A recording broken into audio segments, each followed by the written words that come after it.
Hello dear students.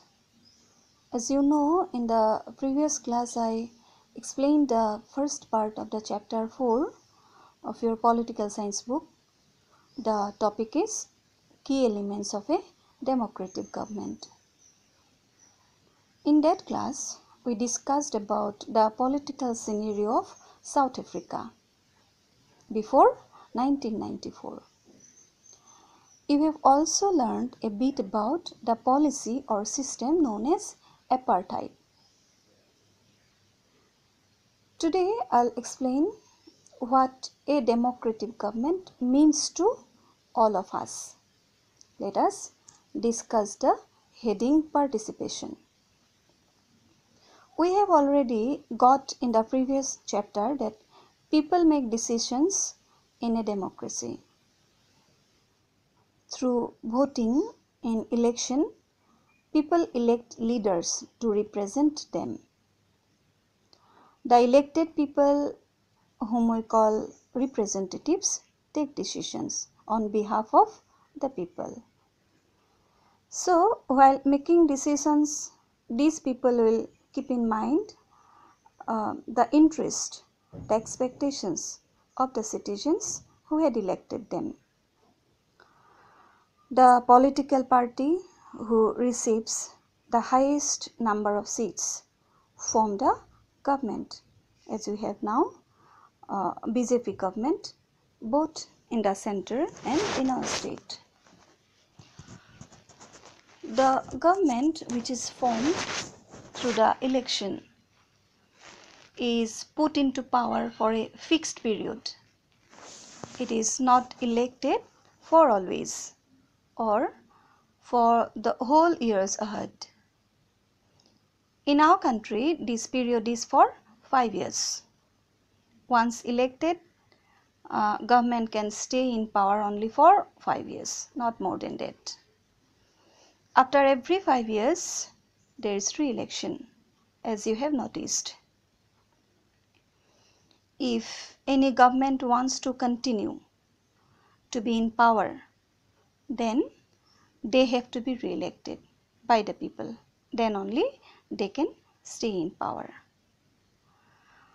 This is the time, means during the time when we elect, when we go for election, a citizen can realize his or her importance and power in a democracy, because unless they elect, they select, they won't be able to be in power.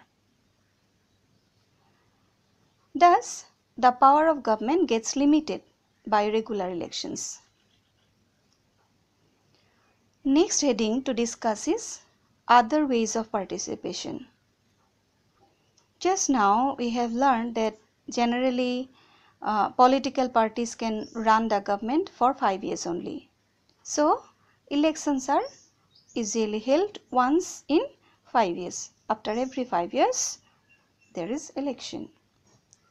Besides casting votes to elect the government, people sometimes criticize and they can express their disappointment and also can suggest some ideas to government in different issues related to public interest. Sometimes even people organize protest and take out rallies to express their disapproval. In such situation, government tries to explain the reason behind and also bound to withdraw. Sometimes they withdraw their decisions to fulfill the demand of the people.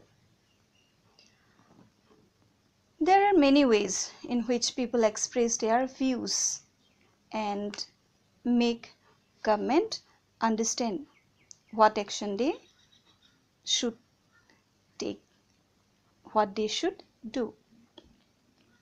If any action of the government is against the welfare of the people, then the people take out rallies, dharnas, strikes, signature campaign also to keep the government away from such activities. Newspapers, magazines, TV all play a role in discussing government's issues and responsibilities. Thus, we have seen that in a democracy, people's role is very significant.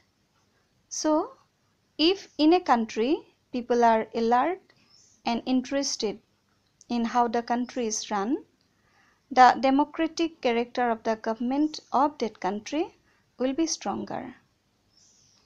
So, it is the duty as well as responsibility of the citizens to be aware and alert to the actions of the government. That's all for today. Thank you.